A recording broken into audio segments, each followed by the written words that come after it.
Okay, this is our second training video after the overview one, which we did last time. This one is going to cover the entries section of the uh, top bar here, which you recall you can go to places that you want to go. Most of what brokers do is entries. This is entries and statements is where they handle the payment of their entries, and we'll cover that later.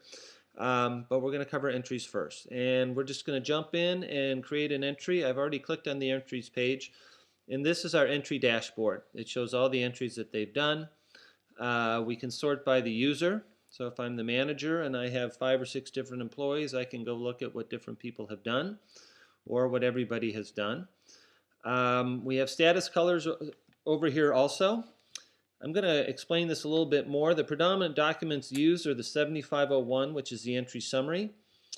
And on this entry summary, it shows the duties that need to be paid to customs. The 3461 is the release document, and that's what they have to file first to get it picked up from customs, or rather from the freight station where the freight is held at. EDR stands for entry documents required, is yellow. Yellow colors indicate that we're waiting for action from customs. Green means that everything is done on our part. And red means that we have to do something, or that our clients have to do something to take care and facilitate and get this shipment moving. The status codes are all defined over here. Here we have the 7501 codes. Down here we have the 3461 codes. You can see that EDR is entry documents required. That generally indicates that people are going to have to submit documents to customs, which is basically a 3461. A copy of the invoice, and put that in customs inbox, and then a customs inspector will review and clear that. Once it's been cleared, it will come back as released, and then it will be greened, and it will be an RLS, which is released down here. Some other things that can hold up a shipment is that there can be manifest holds put on it, or there can be problems with AMS. AMS is which stands for the Automated Manifest System, is used by the carriers, the air carriers and the ocean carriers and the rail carriers. And that, once the inspector signs off the release, it comes to ABI, to the broker through ABI for the RLS, and it will also go out to the carrier through the Automated Manifest System, letting the carrier know that this is released, and that when somebody comes to pick it up, they can do so. If there happens to be a problem with a manifest, such as bill of lading number is invalid, or customs wants to inspect it, or customs is suspicious of that shipment, so they might put a manifest hold on it, that's all relevant to the broker and would preclude them from picking it up, so we show that information here. Hopefully, here we have our manifest codes, BOL error, which I'll explain, manifest hold, and when the hold is removed, they want to know also. So then if it was a hold had been put on with HLD, when it's removed, it would be in yellow there, and then once it was released, it would be in green with an HDR.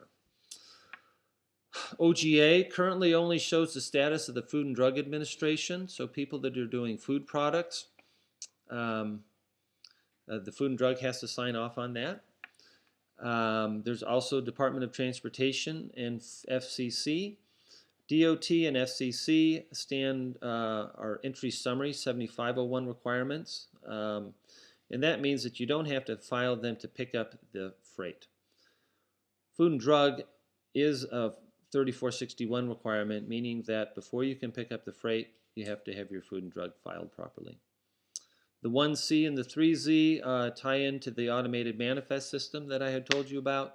The 1C means that through AMS, a 1C has been sent, and that 1C code means that it is released. There is a customs release on file. The 3Z is for ocean shipments only, and we briefly talked about the importer security filing.